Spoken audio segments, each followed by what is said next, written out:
The bitter experience of those early defeats in the Pacific forced the American military to take a hard look at their situation.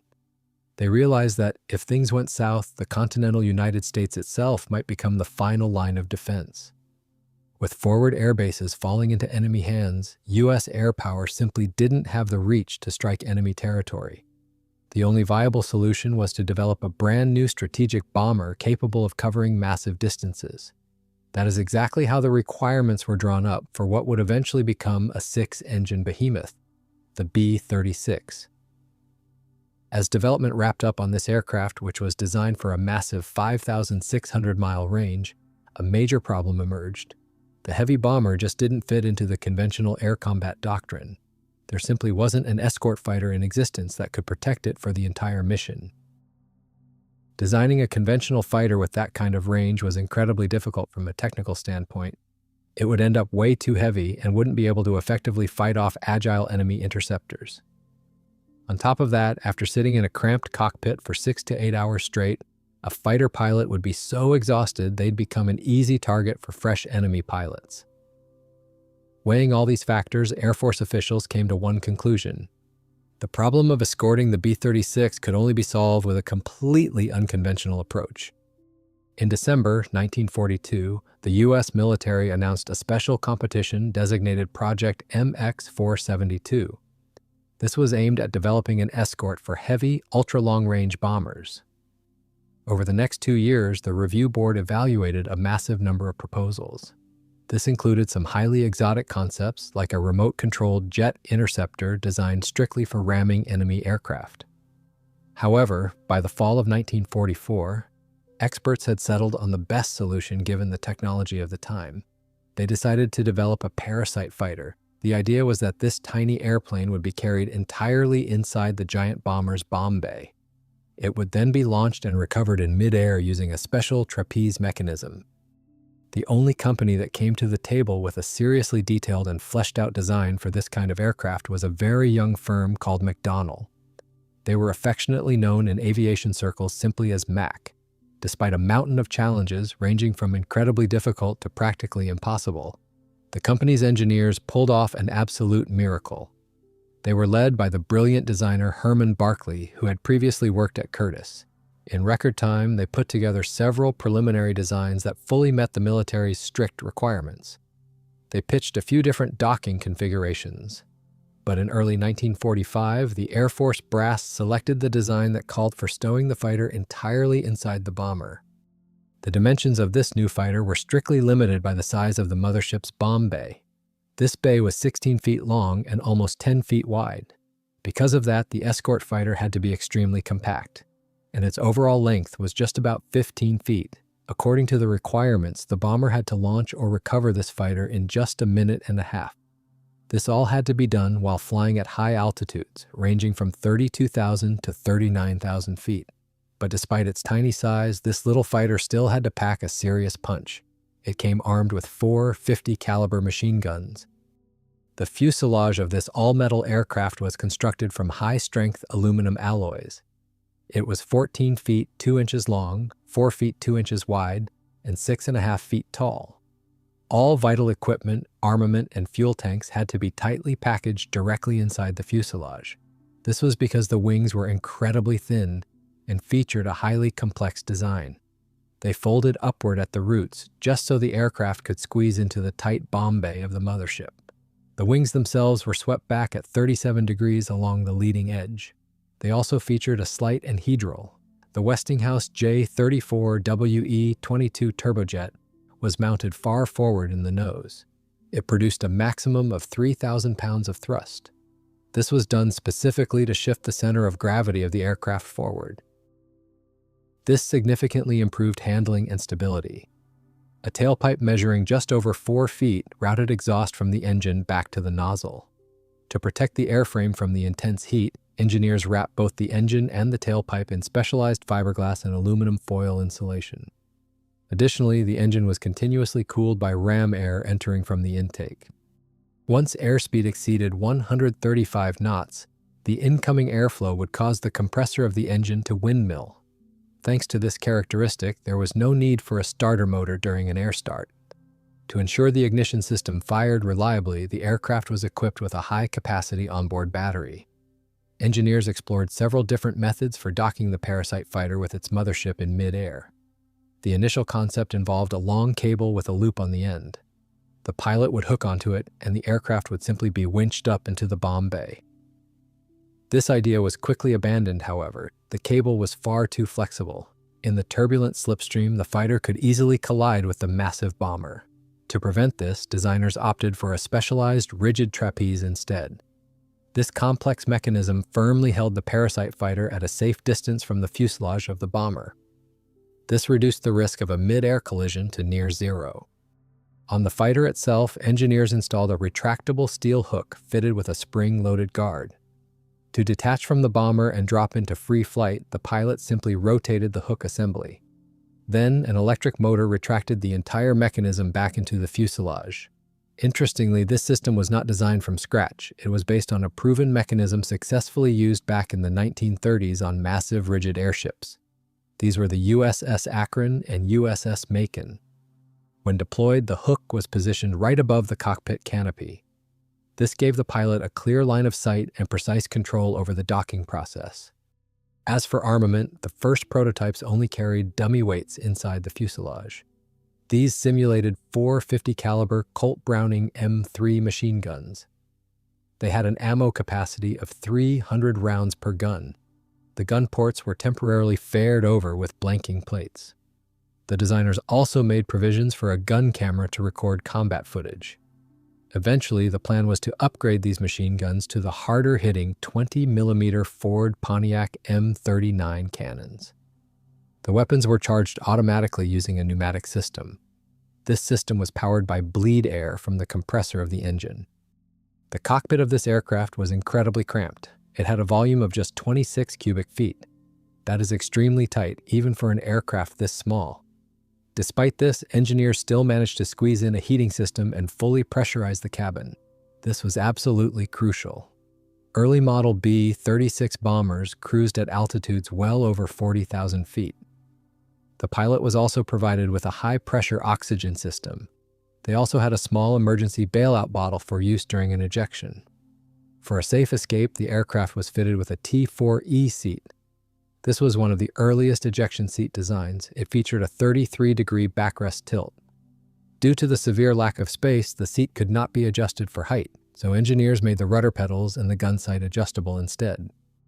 The instrument panel was as bare bones as it gets. It held only the absolute minimum required for flight. It featured basic navigation instruments, an airspeed indicator, and an altimeter.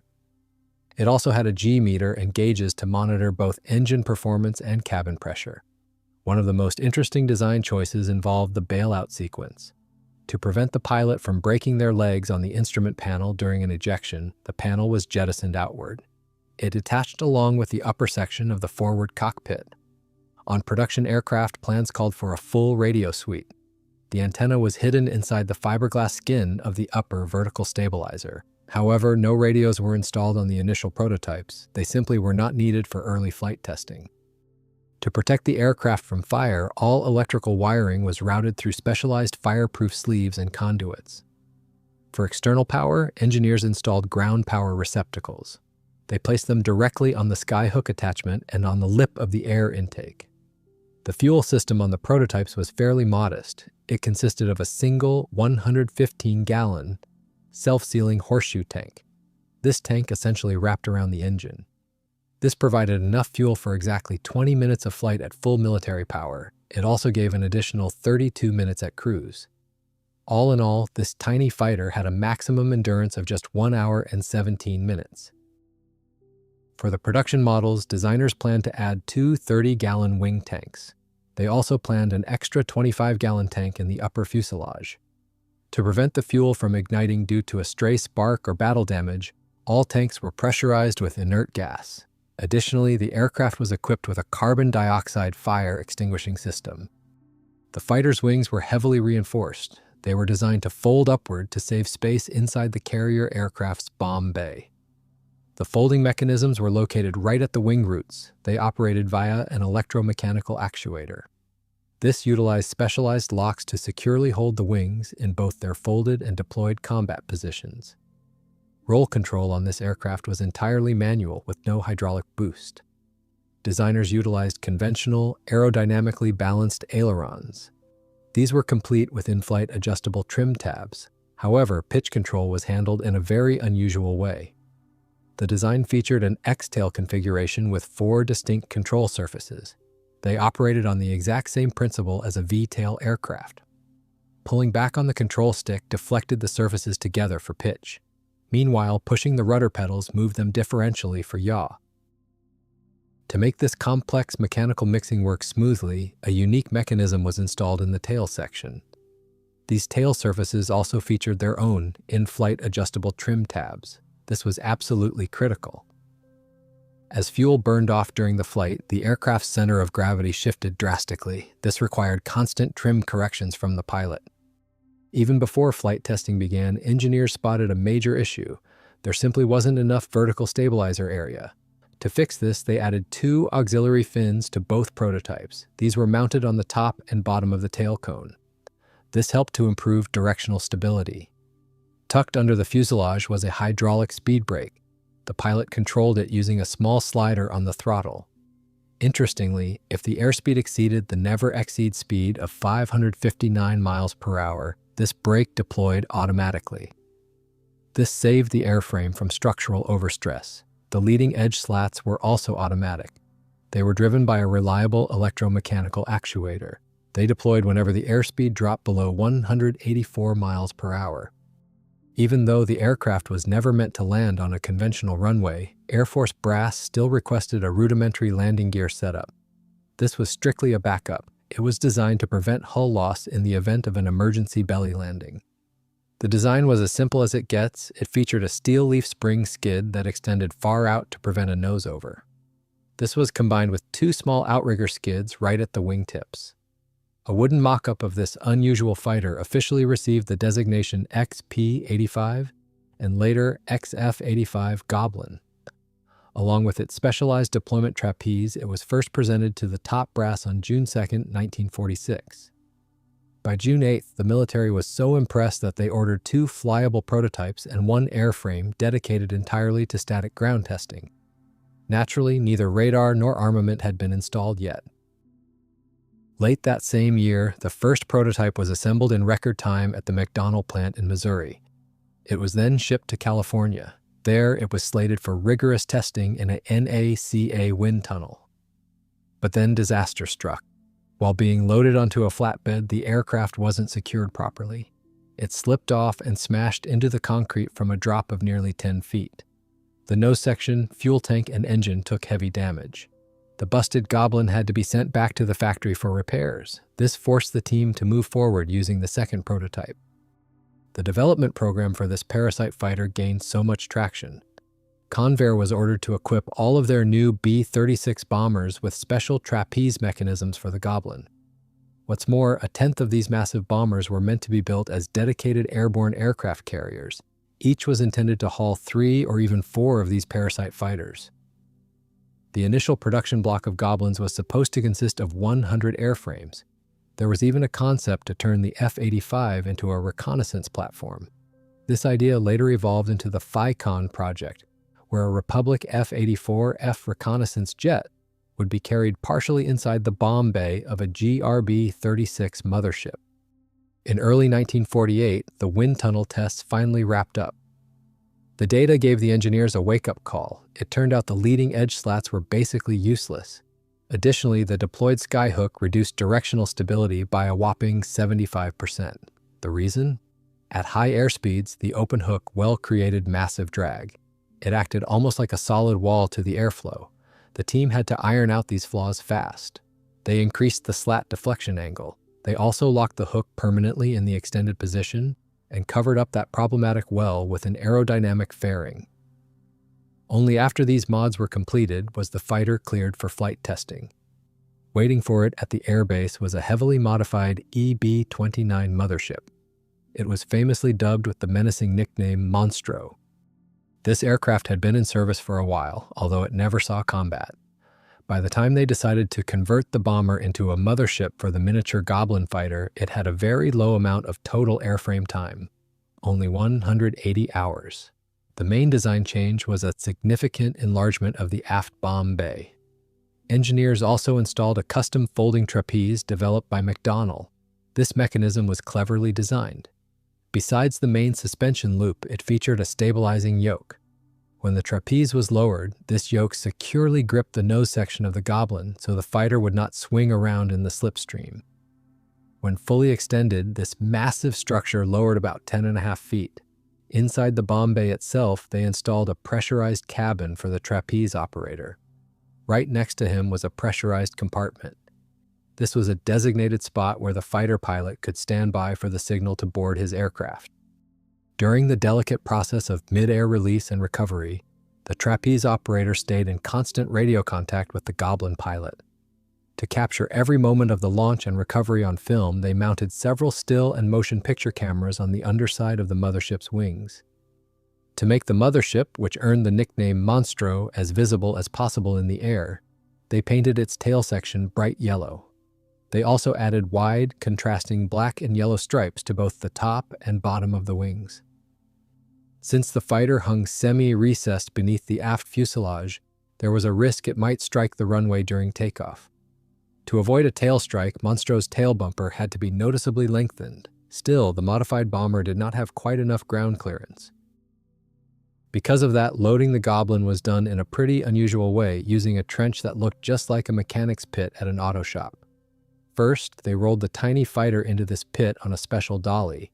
Then, the giant Monstro would taxi right over it, lower its trapeze, and hoist the aircraft. The only test pilot trusted to fly the risky Goblin test program was McDonnell's chief test pilot, former United States Navy aviator Edwin Schoch. In early June 1948, the first captive flights took place with the Goblin mated to Monstro. Edwin Schoch had so much faith in the new aircraft that he pushed for an uncoupling and free flight on only their second time up. He fell in love with the experimental little jet at first sight, and it seemed the Goblin felt the same way about him. Even with a huge number of emergencies and close calls during the test program, not a single one ended in tragedy. During those early flights, the crew ran thorough systems checks and tests started the fighter's engine. Around the same time, they developed an incredibly complicated boarding sequence. It went like this. First, the Goblin was lowered on the trapeze. Next, the pilot had to step out of the pressurized compartment and pass through an airlock. Then he had to walk across a narrow metal catwalk with absolutely no handrails right over the open bomb bay. After that, the fighter was hoisted back up into the bay. The pilot had to scramble into the cockpit without a ladder and close the canopy. Only then could he finally strap in and feel relatively safe. It is worth noting that inside the bomb bay of the massive B-36 bomber, things would have been much easier since its bomb bay doors fully enclosed the space from below. But Monstro was not equipped with those doors. This made the pilot's walk from the compartment to the fighter's cockpit not just difficult, but extremely dangerous, requiring nerves of steel. The tiny XF-85 Goblin made its maiden flight on August 23, 1948. The historic flight began when the aircraft was dropped from its mothership at 20,000 feet, flying at around 200 miles per hour. The pilot triggered the suspension hook release, and the tiny fighter dropped sharply by about 130 feet. It took that entire drop for the jet engine to spool up to the necessary power setting. Only then did the aircraft finally transition into steady, independent flight. For the next 10 minutes, test pilot Edward Schoch evaluated the Goblin's flight characteristics. He put the fighter through its paces at speeds ranging from 180 to 250 miles per hour. Then came the hardest part of the mission. Schoch attempted to hook back up to the mothership's trapeze mechanism. His first attempt failed. In practice, the throttle response was simply too sluggish for the pilot to precisely manage his airspeed for such a delicate maneuver. The situation was compounded by severe turbulence coming off the lowered trapeze. Powerful aerodynamic wakes were pushing the tiny aircraft down. Additionally, the pilot ran into an unexpected problem. Judging the exact distance to the docking mechanism was incredibly difficult. Schoch later admitted his depth perception completely failed him, stating it felt like he was flying with one eye closed.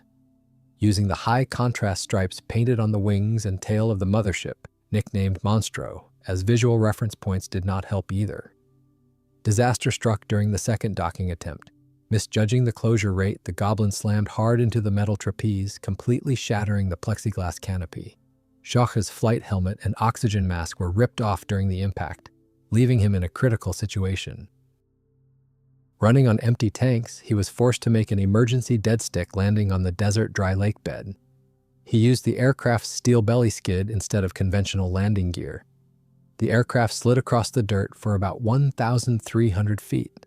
Amazingly, it did not suffer any major damage. The biggest takeaway from this dramatic flight was that the fighters severely lacked elevator authority. To resolve these issues and improve pitch response, engineers increased the elevator deflection angle and enlarged the trim tabs. To test the reliability of the modifications, Monstro carried the Goblin aloft twice on October 11th and 12th, though without releasing it from the trapeze. The second free flight finally took place on October 14th. As soon as the fighter dropped from the mothership, Schoch put it through a series of complex aerial maneuvers. He thoroughly evaluated the fighter's maneuverability, testing its rate of climb, acceleration, and directional stability. In terms of pure flight performance, the tiny Goblin outperformed many conventional fighters of its day. Its biggest advantage was an incredibly high thrust-to-weight ratio, hitting 0.8 at 50% fuel capacity. In the late 1940s, aircraft designers could only dream of numbers like that. Early turbojets were notoriously heavy, fuel-hungry, and produced relatively low thrust. Thanks to its steep climb rate and rapid acceleration, the Goblin stood out among its contemporaries.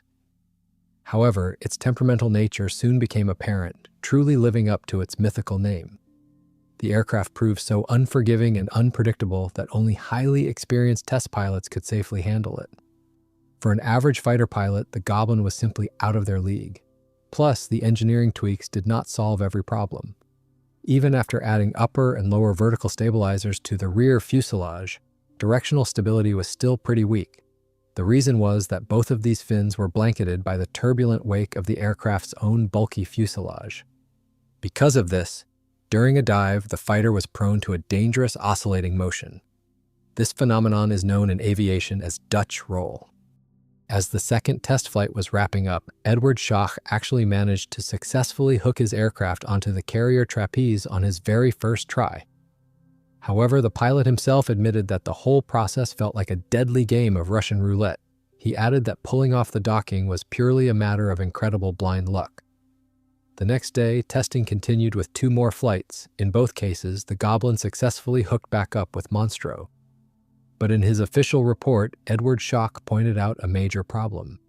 Safe docking was constantly disrupted by the intense, turbulent wake trailing behind the lowered metal trapeze structure. By October 22nd, at the end of yet another flight, Schoch made 3 unsuccessful attempts to hook onto the mothership. When it became clear it just was not going to work, he had to belly land his aircraft onto the dry desert lake bed once again. It became obvious that saving this ambitious project was going to require some carefully calculated engineering solutions. So the second Goblin prototype was sent to a research facility in Washington. There, it was thoroughly tested in a wind tunnel. Armed with this new data, the designers decided to carry out a massive upgrade on both existing prototypes at the aircraft plant in St. Louis. There, engineers installed special aerodynamic fairings on the lower section of the aircraft hooks. Based on their calculations, this was supposed to offset the aerodynamic drag created when the hook was extended. It was also meant to improve directional stability. The hook loop itself was also extended by about 6 inches to make the docking process easier for the pilot. And for extra stability, they mounted new swept-back fins on the wingtips. After all these heavy modifications, in the winter of 1948 to 1949, the upgraded aircraft finally made their way back to Muroc Dry Lake for further testing. On March 8, 1949, the second Goblin prototype made its 8th flight. After that, the first prototype finally joined the flight test program. But its very first drop ended in a major mishap. A strong crosswind caught the airplane during separation, violently throwing it off the center line. As a result, it sheared off its docking hook and severely damaged the mounting trapeze. This structure could not even be retracted back into the mothership after the incident. Just like in previous emergencies, test pilot Edward Schoch managed to safely belly land right on the dry desert lake bed.